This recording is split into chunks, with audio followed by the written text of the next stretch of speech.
तेरी महिमा महिमा इस सुबह हर जगह भर रहा हूँ महिमा से, दिल की चाहत यही। भर रहा हूँ महिमा से, दिल की चाहत यही। शालोम एवरीवन, डोमिनियन सोर्स में आप तमाम लोगों का बहुत बहुत स्वागत है। बाइबल में एक जगह एक विधवा महिला परमेश्वर के दास एलिसा से मिलने आती है और वो यह समाचार लेकर आती है कि कैसे उसका पति ये संसार में नहीं है, परंतु उसने बहुत सारे कर्ज लिए थे जिसके कारण जो देनदार थे वे उनको परेशान कर रहे थे, और कैसे अब वो देनदार उन दो बच्चों को जो एलिसा के दास के बच्चे थे उनको लेने आ रहे थे अपना दास बनाने के लिए। यह महिला एलिसा से विनती करती है कि उसकी सहायता की जाए। एलिसा उस महिला से कहता है कि सुन, मैं तेरे लिए क्या कर सकता हूँ, तेरे पास में क्या है। यह महिला जवाब में यूं कहती है कि तेरे दास के पास में कुछ भी नहीं है, केवल छोटे से बर्तन में तेल है। परमेश्वर का दास एलिसा उसको कहता है, जा अपने पड़ोसियों से बर्तन मांग के ले आ और थोड़े बहुत बर्तन ना लाना। इस शब्द को ध्यान से सुने। परमेश्वर का वचन कहता है जा अपने पड़ोसियों से बर्तन ले आ, परंतु थोड़े बहुत बर्तन ना लाना। जब वो महिला परमेश्वर के दास के आज्ञा के अनुसार करती है तो वो दरवाजे को बंद करती है और अपने पड़ोसियों से बर्तन लेकर आती है और उस बर्तन में तेल उड़ेलने लगती है।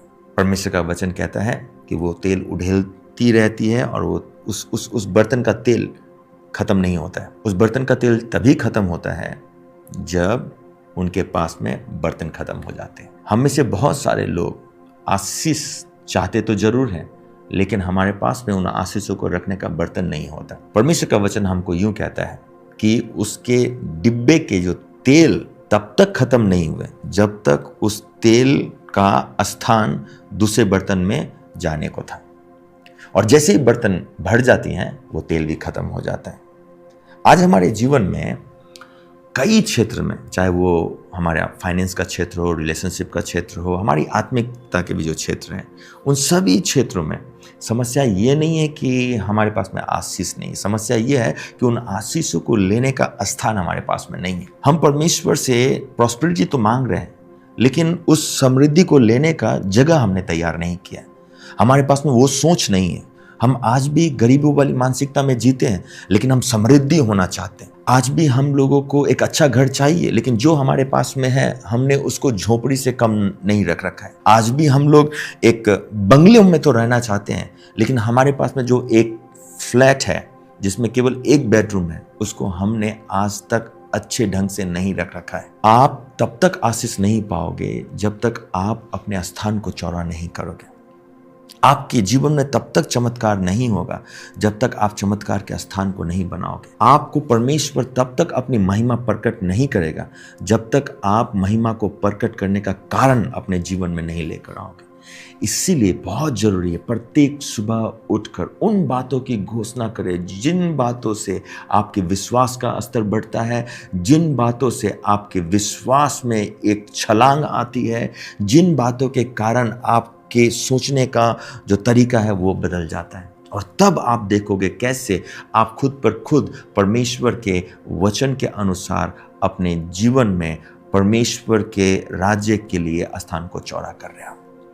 आप में से बहुत सारे लोग परमेश्वर के आशीष को पाना चाहते हैं, लेकिन आपकी सीमा आपके दिमाग में बहुत छोटी है। आप में से कुछ लोग को गाड़ी चाहिए, 4 व्हीलर चाहिए, अच्छा घर चाहिए, अच्छा संबंध चाहिए, लेकिन जो आज आपके पास में है उसका ख्याल आप नहीं रख रहे हैं। अगर आप जो आपके पास में आज धन है उसका प्रयोग नहीं कर रहे हो तो और धन आपके पास में कभी नहीं आएंगे। अगर आपने अपने सोच को 5,000 रुपये प्रत्येक महीने में जीने वाली सोच बना रखी है, मेरी मानिए इस बात को आप कि आपको कभी भी 6,000 नहीं मिलने वाले। होने दे, विश्वास का कदम उठाएं।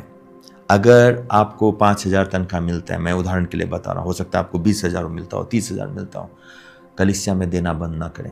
अपने परिवार को अच्छा ट्रीट देना बंद ना करें। अपने बच्चों को अच्छे से रखना बंद ना करें, क्योंकि जैसे जैसे पैसे बाहर की ओर जाएंगे वैसे वैसे स्थान बनेंगे और भी पैसों के आने के। जब आप अपने जीवन में ज़रूरतों को बढ़ाओगे तब आपके पास में और भी पैसे और भी कॉन्टैक्ट और भी संबंध आने के स्थान बढ़ते जाएंगे। अगर आप अपने आप को केवल एक डिब्बे में रखोगे तो वो डिब्बा तक ही आपको आशीष मिलेगा। जैसे उस महिला के जीवन में हुआ, उसने जितने भी बर्तन लाए थे उनको आशीष उतना ही मिला। आप में से कुछ लोग कहते हैं एसी बंद कर दो, फैन बंद कर दो, इलेक्ट्रिसिटी का बिल ज़्यादा आएगा, टीवी बंद कर दो, इलेक्ट्रिसिटी का बिल ज़्यादा आएगा। ठीक है, क्या हम लोगों को ऐसा करना चाहिए? बिल्कुल करना चाहिए। एक जिम्मेदार व्यक्ति होने के नाते जब कोई नहीं बैठा है, फैन ऑफ होनी चाहिए, एसी ऑफ होनी चाहिए, हमारे घर के अप्लायंस जो है वो ऑफ होनी चाहिए अगर कोई यूज़ नहीं कर रहा है तो। लेकिन ये क्या बात हो गई, बंद कर दो नहीं तो पैसे ज़्यादा आएंगे, ये मत करो नहीं तो हमें बिल भरना पड़ेगा। अगर आप एसी रख कर भी बिल की चिंता करते हैं तो याद रखें, परमेश्वर आपको उस घर में कभी भी और अधिक कुछ नहीं दे सकता है, क्योंकि आज भी आप फैन में सोने की मांग को पूरी कर रहे हैं। आज भी आपको उतना ही चाहिए। आपके पास में एसी है लेकिन आपको फैन वाला बिल ही चाहिए। मेरे प्रियो, याद रखें, ये विश्वास का छलांग है। अपने आप को स्ट्रेच कीजिए। आप पहले फैन में सोते थे, आज आपके पास में एसी है, एसी का बिल आएगा ही। अगर आपने अपने जीवन शैली को 30,000 में आपने सिमेट के रखा है, आपको कभी भी 50,000 नहीं मिलेंगे। याद रखें, ये इन बातों को स्ट्रेच करना कहते हैं। स्ट्रेच करें। मुझे अभी भी याद है एक दिन मैं अपने परिवार के साथ में मिलकर 4 व्हीलर के लिए प्रार्थना कर रहा था। मुझे कई सालों तक 4 व्हीलर नहीं मिले, क्योंकि मेरी चिंता हमेशा जो 2 व्हीलर है उसके पेट्रोल के लिए होती थी। छोटी छोटी बातों में कि मैं पैदल चले जाऊंगा नहीं तो यहाँ से तेल लगेगी, उनके घर में जाना है मैं बस में चले जाऊंगा। मेरे पास में गाड़ी है लेकिन तब भी भविष्य की चिंता, मैं तो बस में जाऊंगा नहीं तो मुझे ज़्यादा तेल का पैसा देना पड़ेगा। और मेरी विश्वास कीजिए, मेरी बातों का विश्वास कीजिए, मुझे तब तक 4 व्हीलर नहीं मिला जब तक मैंने उस गरीबी की मानसिकता को रिजेक्ट नहीं किया। एक दिन की बात है, मैं अपने टायर्स चेंज करा रहा था। उन 4 टायर्स की, उन 5 टायर्स की कीमत मुझे 95,000 के लगभग पड़ी। और मैं सोच रहा था कि अगर पुराने दिनों में मेरी गरीबी वाली मानसिकता में अगर मुझे उन 95,000 के टायर अगर बदलवाने पड़ते तो मैं पूरी गाड़ी बेच देता। इसको बोलते हैं गरीबी वाली मानसिकता। हम इतना पैसा कैसे खर्च करेंगे? हम इससे प्लेन में जाने से अच्छा है कि हम लोग स्लीपर कोच से चले जाएं। एसी कोच में जाने से अच्छा है कि हम लोग स्लीपर वाले कोच में चले जाएं। पैसा बच जाएंगे। अगर आप पैसा बचाओगे, आप अपने सीमा को बांध रहे हो। हमेशा सेल्स वाले जगह से कपड़े खरीदना। आपने कभी देखा सेल्स जहाँ पे लगी रहती है, भीड़ लगे रहते हैं, लोग आपस में लड़ते रहते हैं। हमेशा सेल्स से लेना बुरी बात नहीं है, लेकिन हमेशा सेल्स से लेना ये दिखाती है कि आपकी मानसिकता कितनी बड़ी है। आप हमेशा सोचते हो कि आप कभी ये चीज़ें नहीं खरीद सकते। जाएं, छोटी छोटी बातों से शुरू करें, छोटे छोटे चीज़ों से शुरू करें। जाएं, कॉफ़ी शॉप में कॉफ़ी पिए, रेस्टोरेंट में कभी अपने परिवार को ले जाके खाना खिलाएं। इससे आपके जो कमाई है उस पर जोर जरूर पड़ेगी, लेकिन याद रखें आपके विश्वास का स्तर भी बढ़ेगा। तब आपको समझ में आएगा कि आपकी ज़रूरतों को पूरा करने के लिए परमेश्वर है।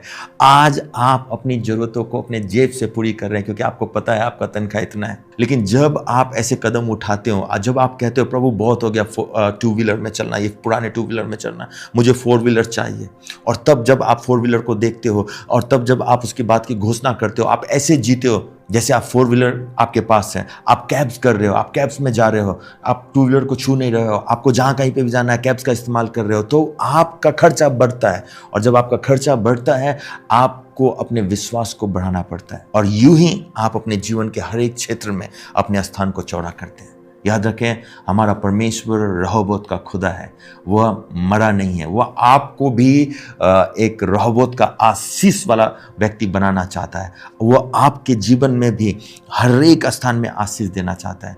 लेकिन अगर आपके डिब्बे छोटे हैं तो आप कभी भी इतने बड़े चीज़ों को अपने जीवन में नहीं पाओगे। इसीलिए अपने स्थान को चौड़ा करें, अपने सोच को बदलें, अपने अपने अपने अपने रवैयों को बदलें, आप जैसे अपने आप को देखते हैं उसको बदलें। आप गरीब नहीं, आप कमज़ोर नहीं हैं, आप अकेले नहीं। That's what you need to understand. बस अपने स्थान को चौड़ा कीजिए, अपनी सोच को चौड़ा करने के द्वारा, और आपका जीवन हमेशा हमेशा के लिए बदल जाएगा। God bless you.